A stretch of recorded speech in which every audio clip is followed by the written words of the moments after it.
right. Hello? Do I need to turn this on? No. I will. Which camera is it that all the people live inside? That one? Okay. Hi, guys. How's it going? I wanted to wait to take off my mask until I got up here because those of us with beards are suffering greatly in these days. You've heard of helmet hair, and so I propose to you that I have mask beard. Because what happens, and I won't turn so that you can see my profile, but you kind of get a beard that goes like this. And you start looking like Tim from Monty Python's Search for the Holy Grail. And it's, unless that's your goal, it's a embarrassing place to live sometimes. So thank you, David, for the introduction and for the setup. I had a little divine download of my own, which hopefully what I share with you this morning is going to help unpack. But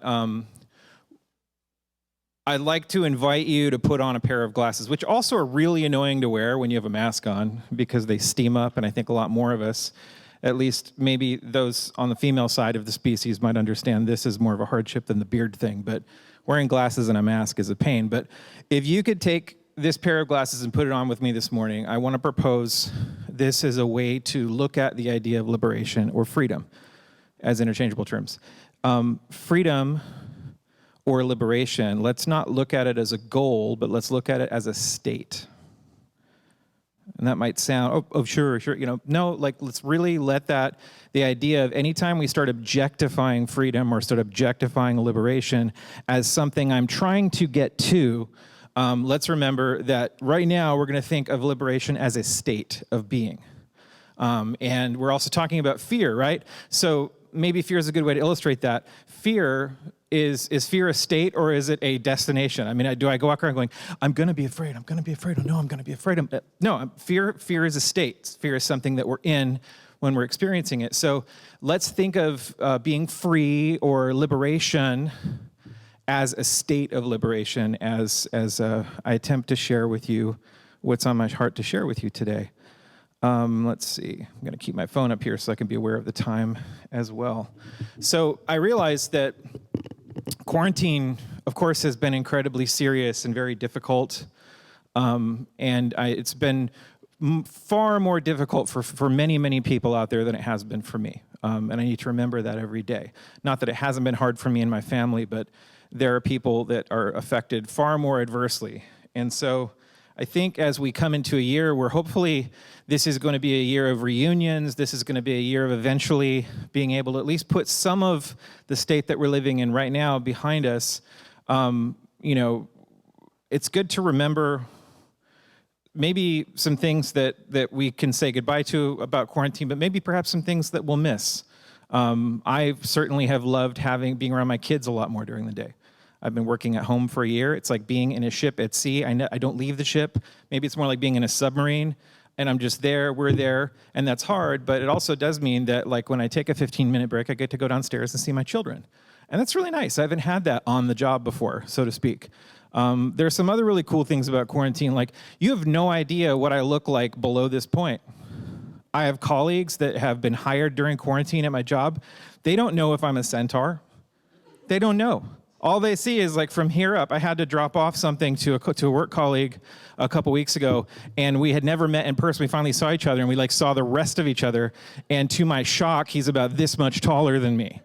So quarantine's been really interesting, and I think we need to find opportunities to say goodbye to it together. I think that's going to be a healthy part of transition. To maybe quarantine has given us a few things. It's been great to be here today and to sit in the studio audience, the live studio audience here at Pasadena Foursquare Church, because when you're in the camera, like all you people are, you don't get to see some really cool things that are happening. Namely, whenever there's a break or a video goes up, people are like talking to each other, and they're like egging each other on, say, hey, that was really good, or they're applauding for each other. It's really, really cool to see. And I want to commend all of the people that have helped to make that transition. In particular, today I was noticing Jasmine. She's become essentially a producer. She's walking around with her computer, and she's like, go lights, computer, are we ready to go? Okay, David, roll it, and she's just, it's awesome. So I digress. Let's get back to this idea of freedom or liberation as a state. So just introduction, because I realize there's some of you people that I may never have met, and possibly may not even ever meet. How interesting is that with streaming? But my name is Adam Hartel. I vocationally am working as a conceptual artist for the entertainment industry, and my day job for the last couple of years has been working at a digital art school, a very particular digital art school in Hollywood called Gnomon.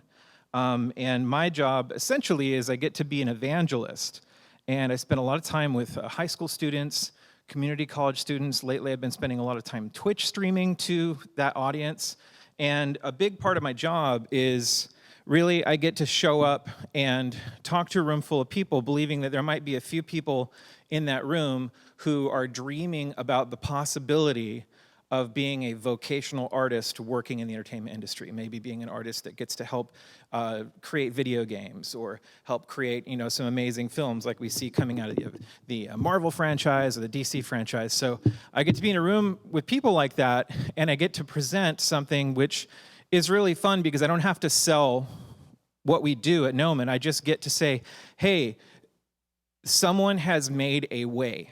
There is a path, there is a way forward. We're working on clearing out all of the obstacles, and if you're willing to follow this path, you can actually have a fulfilling career doing something that you dream about doing. And for the people that ultimately are interested in that, it just comes as really good news. I don't have to convince them that it's good news. When they hear it, it's like, oh my gosh, I can't believe that, really real. Why am I bringing this up? Because a funny thing happens is that a lot of times artists, and I'm going to begin my talk using the term artist, and then you're going to notice that I'm going to shift into the word creative, because sometimes when we say artist, people think, well, I'm not a painter, or I don't draw, or I don't sculpt, and those kind of things. But in this context, I'm talking to artists, and artists very often have a very, very difficult time believing that it's okay for them to be an artist. And I think that some of that is due to the culture that we were raised in. So I've identified, as I've spent time talking with younger artists and hearing their obstacles and some of their things that are like, I don't know if I can do it or whatever, I feel like I've kind of uncovered a myth that kind of has two sides to it as a coin. And this is something that's certainly been true in my life, so I can really identify with it. And that is, there's two sides of this myth. One side is this idea of the starving artist, right? I think a lot of us might be familiar with that idea. It's that idea of, if you're going to make your life all about making art, and if that's going to be your vocation and your work, like, good luck putting food on the table, because that is a massive risk. It's kind of an irresponsible career to choose. If you got people to support and you want to be an artist for a living, like, that's just really irresponsible because it's a crapshoot. No one really knows if artists can make money, and it's really only for a select few. The other myth that I believe goes hand in glove with that is this idea of creativity is about talent, or that talent is the one thing that allows us to be creative and expressive and those kind of things. And I think really the myth behind that is that creativity should be easy, right? We live in an age where everything about our lives is on display, and so there's a lot of artists that post on social media. I do so myself, and you get to hear a lot of feedback. And I think one of the things that people say a lot when they're looking at someone's art and they get to meet the person who made it, especially if they like what they're looking at, they'll say, wow, you are so talented. On occasion, people have said that to me, and it's nice to hear, and it's a wonderful compliment. But if you stop for a moment and think about, sometimes it can kind of come across as like, this must be so easy for you. And the artist is probably thinking, heck no, I worked my butt off to achieve this. I had to learn a bunch of stuff I didn't know, and this was really, really hard. And it wasn't just that I'm the tortured artist and somehow this is just coming out of my dark, tortured soul. This was super, super, super hard work. It'd be like going to a doctor that just finished performing brain surgery and saying, oh, you're so talented at that. But I think we've taken on this idea of talent to kind of let ourselves off the hook, right? Because if it's supposed to come easily, well, then I'm not responsible. If I don't feel like it comes easily to me, then I can kind of give up on creative pursuit. And so what I want to do today is kind of bust this myth, and because I think these two sides, the starving artist who can't support themselves on creativity, and the idea of, well, it's just talent, and if I don't think I'm talented, then why bother? It's supposed to be easy, right? I think those two things are pointing to, here's the myth. Creativity is a luxury. And I think it's a byproduct of living in the affluent West. If you look at third world cultures or ancient cultures, it sometimes as further back you go in history, the artists were just as much a part of the fabric of society and just as indispensable as the chieftains and the people leading the way and those kind of things. The artists were celebrated and allowed to have a voice in the community. It was not treated as a luxury or commodity. But in the West, creativity is something that we have to afford. Can I afford to go to the movies? Can I afford to go to the museum? Hey, I don't have the time to take on a hobby because I've got all this other important, responsible things that I have to do. Otherwise, my family won't eat. So creativity has kind of become this thing that we have to purchase, you know? Well, in order to be creative, I have to sacrifice money or my sense of security or like whatever those kinds of things are. And we only embrace a creative practice when we tend to have leftover space in our lives. And especially right now in quarantine, we're full. Our lives are full of just being displaced and kind of where we are and having to deal with all the things that are coming up. So if creativity is something that is a pursuit that is a luxury, it's only for a select few who have the resource for it, or it's something that I don't have room in my life for until I have a little bit of leftover space, which I'll probably wind up just using to sleep because I'm exhausted. How can we embrace creativity, let alone creativity as a state of liberation? So here's sort of my proposition. This is what I propose to kind of bust this myth. And this is the idea that creativity, rather than being a luxury, creativity is the immutable birthright of every human being. I think it's the immutable birthright of all creation, to be frank. Everyone is creative. Every single human being has untappable amounts of creativity. The question is, are we aware of it?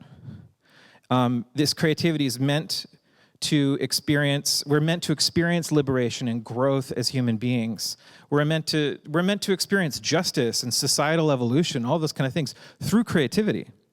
Another way of saying it is imagination is a free and abundant resource. And if you're not sure about that, just watch a child at play. I mean, kids at a certain age, young kids, if you engage them out of a place of imagination, if you walk up to a child and just go, look out, the floor is lava, like, it's real for them. They're there. Like, they don't have to be convinced. They're like, because what? They're going to play with you, right? So you watch a child at play, and imagination is always on tap. Even when it's bedtime, even when they should be exhausted, they're imagining new ways to avoid bedtime or get a glass of water, those kinds of things. So then what happens? Why do a lot of us kind of become less imaginative or struggle with our imagination as we become older? I propose that one of the biggest reasons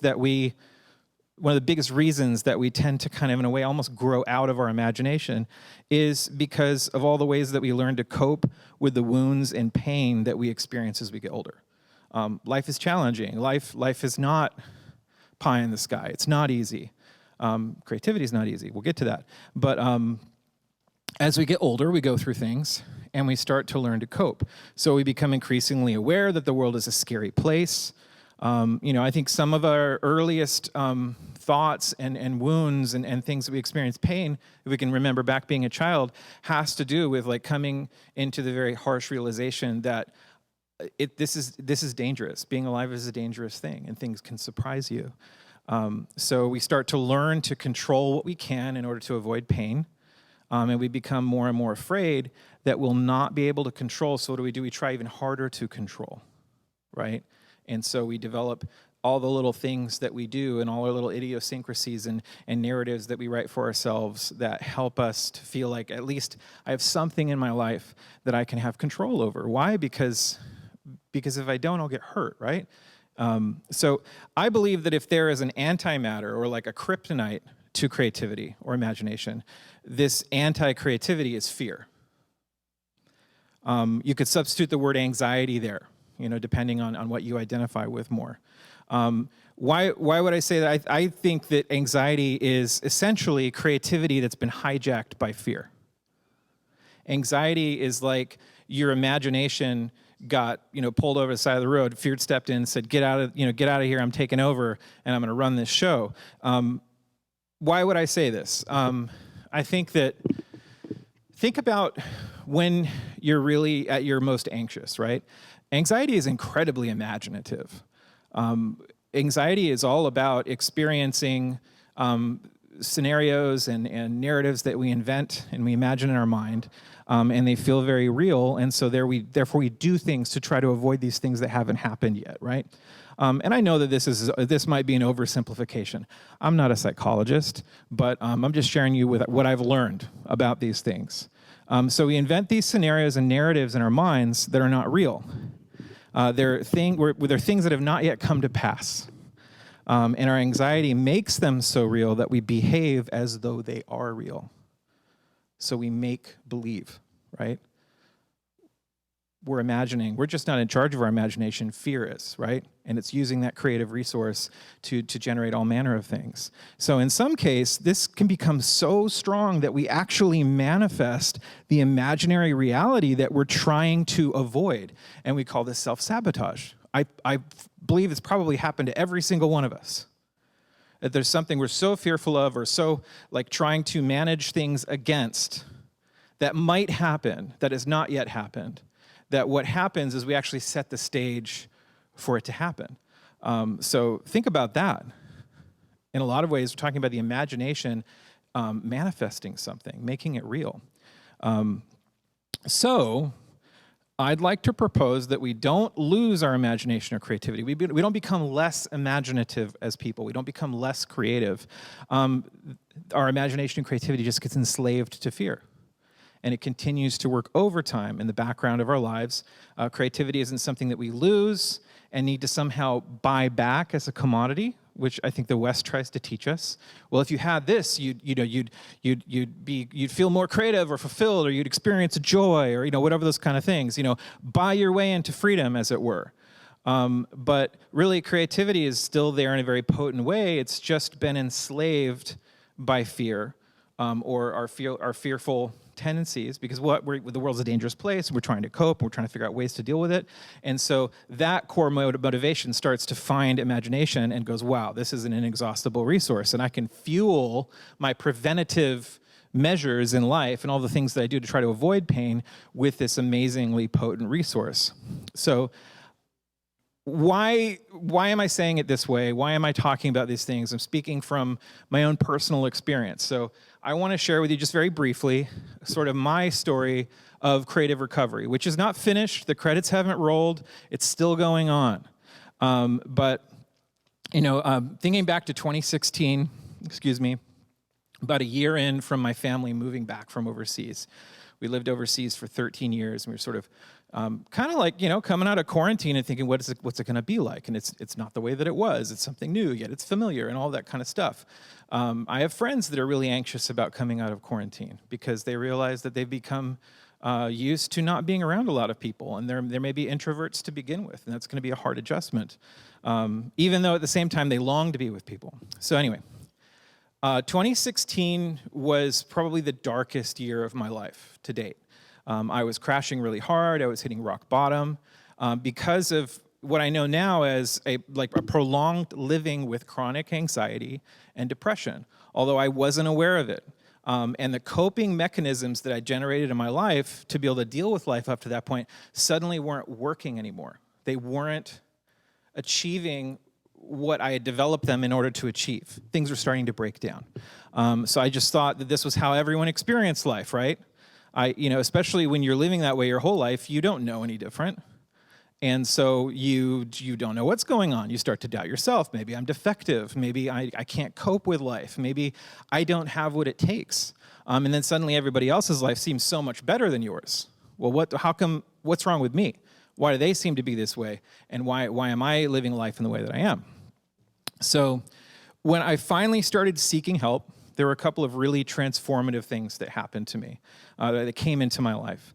The first thing was through the advice of a counselor that I was opening up to, and through just some different scenarios that had been going on. I sought my doctor's help and said, I don't think what I'm experiencing is normal. And ultimately that led to a diagnosis with generalized anxiety disorder and clinical depression. And this was, for me anyway, this was a very transformative thing. So it was like somebody came along who was a professional and said, hey, guess what? Your brain chemistry is broken. That's why you're experiencing things the way that you are. You're not defective, you're not wrong, you're not a terrible person. It's just like if you had broken your arm, we need to fix this. We need to set this straight and get your arm working the way that it should be again. So what this diagnosis meant that I've learned since then is essentially means that the chemical fight or flight response that gets triggered in a certain part of your brain that releases chemicals, for me it just meant that it was triggered by everyday normal activities. Just waking up in the morning and walking outside, something could trigger that. And in my brain, when that gets triggered, it just keeps ramping up and doesn't get shut down like it normally should be. So it gets triggered when it shouldn't be triggered, and then it just keeps spinning and spinning and spinning until eventually either I'm too exhausted or I'm able to distract myself from it. So that kind of sucked. I didn't like that. But I was prescribed some medication that helped this chemical imbalance in my brain. And really, you know, I'm not saying that this is the way it needs to be for everybody, but this absolutely changed my life, 100%. Suddenly, what I had been taught all my life about spiritual practice, about prayer, suddenly started to click into place. It was like, oh, wait, you know, I was only experiencing 30% of what this is supposed to be experienced like in my life. And as soon as those things started to be made right, I developed enough space. My counselor said it brought the waterline down to here so that I actually could benefit from things like therapy, having a spiritual path and spiritual practice that I was walking. So it changed my life. There was a second thing that came into my life that came in right about the same time that was incredibly transformative for me. It became sort of a journey that was a very transforming story. And that was my sister-in-law, Brita, introduced me to a book called The Artist's Way. And I don't have time to get into this book and all of what it is, but what I will say is it introduced me to daily practices of what the author calls creative recovery. And I'm just not talking about art therapy and that sort of a thing. This is something different. And it helped me to begin to, now that I was in a place where my brain wasn't constantly spinning out of whack, I was able to overcome some of the addictions to fear and control that was learned behavior, so that my imagination could be my friend again, right? And what I learned was I actually needed my imagination to go through this recovery process. And you know, I would dare to say that it's not a process that ever ends. I think that's part of actually what it is to live and to grow. It's this creative recovery. It's this experiencing more and more of who you are. But it definitely brought me to a place where I felt like I could live my life and enjoy who I was. So it really taught me to put creative self-care first. And so creative self-care, as I'm describing it this morning, that now brings us into a lot of what we've been hearing and talking about in this Lenten season, right? Liberation and creating space in our lives for daily practices that are going to help us experience more and more of transformation. And creativity is something that we're making a part of the Lenten experience. So all of that to come full circle and say, that's what I'm talking about this morning. So some of these creative self-care practices that I learned were things like creative play, just taking time to play and do something imaginative and creative. And also a daily creative exercise that was free from results-oriented thinking, right? To be able to do something that was playful and enjoyable, that for whatever period of time I'd set aside, even if it was 10 or 15 minutes, was free from the need to evaluate its productivity, right? And that, for me anyway, like radically transformed a lot of things, even my experience of the divine, even my experience of prayer and those kinds of things. So in the midst of that, I would say that it's totally reframed a biblical text for me. And I'm going to read it for you, but then I'm going to reread it kind of in the light of what I'm sharing about. And don't worry, we're kind of already 2/3 of the way through what I want to share this morning. So this is not the beginning of my message. A lot of times the beginning happens when they get to the Bible verse. I do my Bible verse at the end, okay? Just like when George Lucas took the traditional credits of the film and said, we're doing them at the end now because we want to have the Star Destroyer and all of that. So that's what I'm doing this morning. Don't freak out. Okay, so listen to this text. So the Apostle Paul is writing to the very early church in Rome. And he says, so here's what I want you to do, God helping you. Take your everyday, ordinary life, you're sleeping, eating, going to work, and walking around life, and place it before God as an offering. Embrace what God does for you. That what God does for you is the best thing. Embracing what God does for you is the best thing that you can do for God. So don't become so well adjusted to your culture that you fit into it without even thinking. Instead, fix your attention on God. You'll be changed from the inside out. Readily recognize what God wants from you and quickly respond to it. Unlike the culture around you, always dragging you down to its level of immaturity. Boy, are we living in a time like that. Always dragging you down to its level of immaturity. Instead, God brings out the best in you, develops well-formed maturity in you. All right, so now I'm going to reread it, and I hope I'm not rankling too many people, okay? I'm going to substitute the word for God with the word creator, okay? And just read it that way to kind of frame it in maybe a way that maybe rhymes a bit more with what we're talking about this morning, but really a lot of how I was experiencing this. So here's what I want you to do. The creator helping you. Take your everyday, ordinary life, you're sleeping, eating, going to work, and walking around life, and place it before Creator as an offering. I'd like to invite you, for that word offering, think canvas or clay. We get so serious about the word offering, and immediately we can slip back into dutiful, product-oriented thinking, right? Has to have this end result. It has to be this thing. And because it's a sacrifice, because it's an offering, it means I have to hate it. So if I don't hate it, then it's not spiritual. No, think when he says present it as an offering, think of it, present yourself as a canvas or a piece of clay ready to be molded. Embracing what the Creator then does for you is the best thing that you can do for Creator. Don't become so well adjusted to your culture that you fit into it without even thinking. Instead, fix your imagination on the Creator. You'll be recreated from the inside out. Readily recognize what the Creator wants from you and quickly respond to it. Unlike the culture around you, always dragging you down to its level of immaturity, Creator creates the best out of you and creates well-formed maturity in you. I think the best way to learn creativity, because it is not merely a talent, it's something that we learn and develop, is to allow yourself to become a creative medium, right? You become the canvas, you become the paint and the clay and those kind of things. And the Bible is full of analogies like that, right? So when I allow myself to be recreated, I think it starts to teach me about what the creative process is like. And I can talk for days about what the creative process is like for a painter or somebody who likes to draw or create visual art.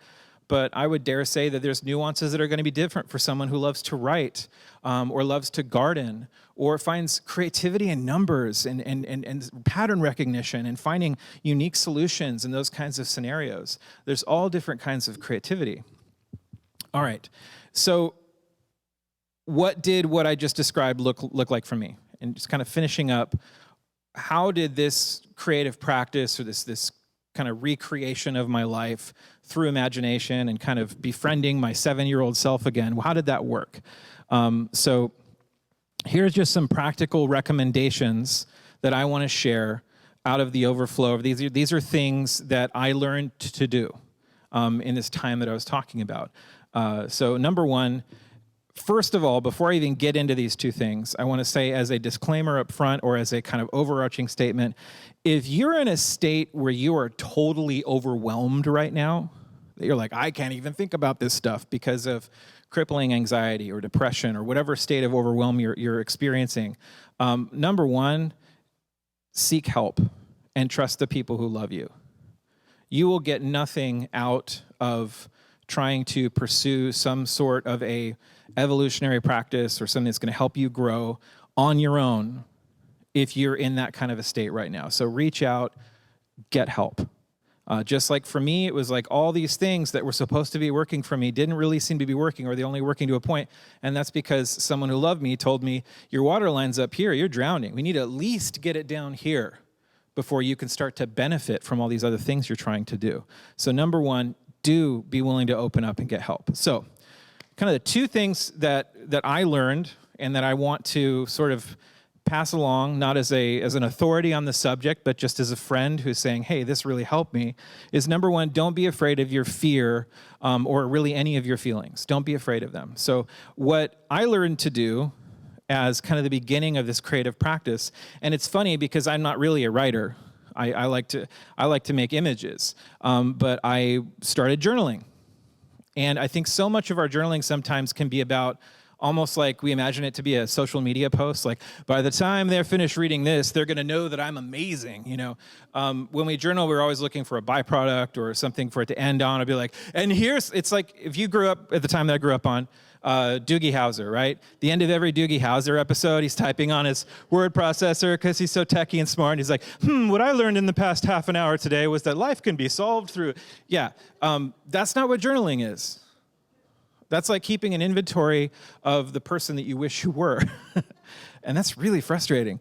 So the kind of journaling that I'm talking about, it's not the only kind of journaling, but really it keeps the antenna of your imagination clean, right? So what I learned to do is when I woke up in the morning, before my operating system had completely booting up, sometimes I would just do it right there in bed when I woke up. I had a notebook, I had a pen, and I made a deal with myself. I would just write, I would fill 2 pages with whatever was going to wind up on those pages. If you think of it, it's kind of like you've been sleeping and there's been, all these clouds and weather patterns forming in your mind, and some of it's agitating and forming electricity and stuff like that. These morning pages that I wrote were just a way to kind of like let all of that ground, give it a lightning rod, right? So it was not impressive stuff, guys. It was like, I'm really tired. I'm so tired. I wish that I could have another hour of sleep. Boy, am I tired. That makes me frustrated. I wish I wasn't so tired because my day is going to suck now. Because, that would like I don't know, like probably 75%, 80, 95% of my morning pages were like that. But you have to free yourself from evaluative thinking. What I tricked myself into doing was forming a non-judgmental space for myself. The other thing that I tricked myself into doing was before my operating system had completely like booted up, all that chatter, all that stuff that was just going on, I gave it a lightning rod, I grounded it to this page, and then I was able to close the notebook and put it back on my nightstand and go into the rest of the day feeling maybe just a little bit clearer. I'd freed up enough space in my imagination so that there was less room for fear to step in at any given moment and say, okay, imagination, you're working for me now, bud. It was just kind of there. And it wasn't like I started acing that or anything like that, but what I noticed was I just started to experience just enough, just a little bit of wiggle room in situations where that chatter, that inner narrative or whatever was going on with the day would immediately grab on and take over. There's just enough wiggle room for me to go, I wonder if there's a different way to look at this situation. And that was just a daily practice. I think maybe after a few years of experiencing that, I'm now finally at a place where I can just go, maybe the conclusion that I want to draw about this situation is not the only conclusion that I could draw. Or I'm just not as exhausted because I'm not carrying all of that weather and that chatter with me into the day. Okay, so that's one. The second one was just to take time to prioritize creative play. I had to be told to do this. This book, The Artist's Way, literally has a covenant that you have to sign in it. And for a dutiful type like me, that's like, because I don't want to break that. That means I'm a bad person if I break that covenant. So I read this thing and I signed it, Adam Hartel. going to do this. I'm going to covenant the crap out of this thing. And then I went out and just started to fail at it, just suck really, really bad.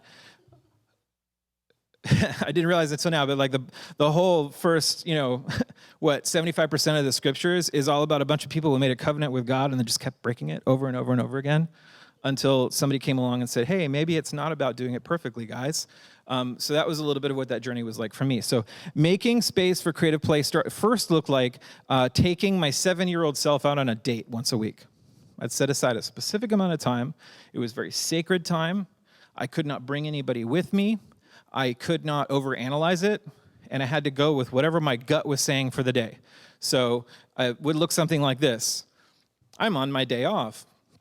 There's a lot of things I need to do on my day off, but I'm going to take an hour or two to go on a date with my 7-year-old self. So, Adam, what do you want to do today? Well, I think it would be really cool if we went to Norton Simon and we started looking at blah, blah, blah, and then maybe I could learn some more about and then 7-year-old Adam would be like, let's go to the comic book shop, dude. And I was like, yeah. And I don't have to pay to get into the comic book shop, so that's a good thing. So I would just, it's going to be different for you than it was for me, but it was like, just look at something that makes you nerd out, or, that gives you joy, or just makes you feel like the way that you felt when you were 6 years old and cognitively watching Star Wars for the first time. Because I was, in 1977, in the theater as an infant. I was there. But watching it on VHS, understanding what I was looking at, what gives you that electric feeling, That sounds awesome, but it's really hard to do. Why? Because it feels super irresponsible, right? Because creativity and play and imagination, that's a luxury. That's the frosting on the cake. I don't get to do that until I'm doing all this other stuff well, until I'm paying my bills. And, that's that hour or two, that's precious time that could be accomplishing a lot more in my life. Or maybe I can kind of hijack it a little bit and make it more responsible, right? Like wanting to use it as an excuse to educate myself or make something better or whatever. So it became this really dysfunctional relationship with my inner child or my inner artist that slowly started to become better. And really what it taught me to do was to listen to that part of myself that still was 7 years old and still was really imaginative and still wanted to play and laugh at things that probably you shouldn't laugh at right now, but you do laugh at it because it's so funny.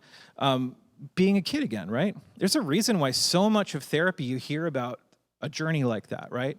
Because when we're children, we haven't let our executive functioning basically take over everything. We are in a state of trust and joy and play. And I think there's a reason why Jesus taught, be like a child. If you want to live in the state of the kingdom of heaven, if you want to live in a state of liberation, be like a child. He's not saying be childlike, and he's not saying don't be an adult. But I think that big part of recovery and living in a state of freedom is creating just enough space in your life for creative play where you could start to experience that again. And then here's the cool thing that happened, and I do believe does happen because I've heard about it happening for so many people. Basically what we're doing is we're creating like a little safe little playpen for ourselves where we take on some sort of a creative activity. For some, it could be, I don't know, Sudoku, which is like totally not my thing. For others, like myself, it was painting and drawing and trying different things out. And it wasn't drawing something responsible. It was like drawing Star Wars spaceships and lightsabers and Jedi and loving that. And being free from the self-judgment that says, you're freaking 40 years old. Why are you doing this right now? I think when we create that space in our lives to have something creative that we get to play with total suspension of judgment or evaluation, most importantly, self-judgment and evaluation, what it really does is it gives us this private little dojo that we have to start exercising our creative muscles, right? And what I started to discover was I thought that I was doing that in hiding, far away from eyes that could look and go, boy, he's having a midlife crisis right now. I was just enjoying it. But what happened is that muscle and that feeling and that sense of like, whatever, let's just do this, started to start to overflow uncontainably into the rest of my life.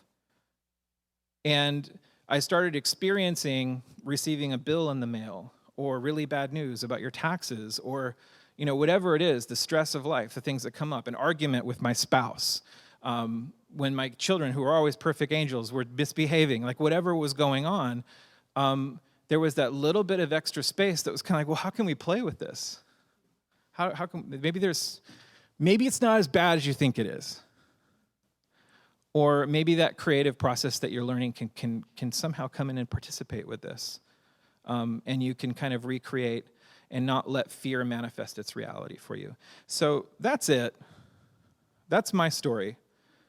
And the thing that I'll part with is something that I talk to a lot of high schoolers about these days, is I talk to them about, hey, you know, these are high schoolers that are wanting to be visual artists. I talk about just draw every day. What software should I learn? You just draw every day. Well, how do I become the best? No, just draw every day. How do I get more followers on Instagram? Just draw every day. And then the question finally boils down to, well, what if I don't feel like drawing? What if when I look at a blank canvas, it's incredibly intimidating, and I'm worried about if I'm going to make good use of that canvas, or if I'm even going to like what comes out? What if I'm not feeling it? What if I'm not feeling inspired?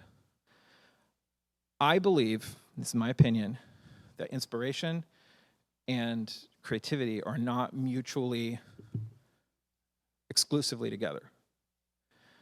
There's a great little hack that you can do. So in my case, it was drawing, okay? I'm not saying it has to be that for you. It could be gardening. It could be, who knows? But I learned to tell myself, okay, look, dude, you're going to draw every day. And you're going to make a deal with yourself. You're going to make a little covenant that says, I will do this for at least 15 minutes every day, even if I don't feel like it, even if there's nothing in me that's like, yay, we get to draw. Even if I'm like, I hate this right now. I would sit down, I would get out a blank piece of paper, and I'd just start making marks. And the deal was, if after even 10 minutes or 15 minutes, if I was still just kind of like, this is going nowhere, I'm not feeling it, then it was okay for me to stop. And I was like, I've done what I set out to do today. But if 5 minutes, 10 minutes, 14 minutes and 59 seconds into it, I started going, oh, that's kind of fun. I might. Then the deal was I would ride that wave until I was done. And 15 minutes turned into an hour, or 15 minutes turned into 2 hours sometimes, or 15 minutes turned into, Adam, dinner is being served. You better get your butt to the table, or I am going to burn your notebook. And it really is a hack. Because what you're starting to do is you're trusting that your brain is going to fire neurons, and the creative machine that is designed to make connections that were not there before can go into effect if you just put it in a situation where it needs to do that. And you start regaining your sense of creativity. You start regaining the trust in the fact that you are a creative person, and that you can adapt, and that you can come up with new ways of looking at something, and that you can be a better spouse for the partner that you're with. And I think that that's hope. And I think that even though I still suck at a lot of that stuff, I am able to today live in a state of liberation, that I know that I can keep growing, and that I might not be fully satisfied with the painting I just finished, but you know what? I'm going to start another one, and it's going to be better than this one. And that's really what I want to do today, is just invite all of us to live in that state. And a great way to do it is just find something that the 7-year-old in you wants to do, and give a little bit of time to it and enjoy it.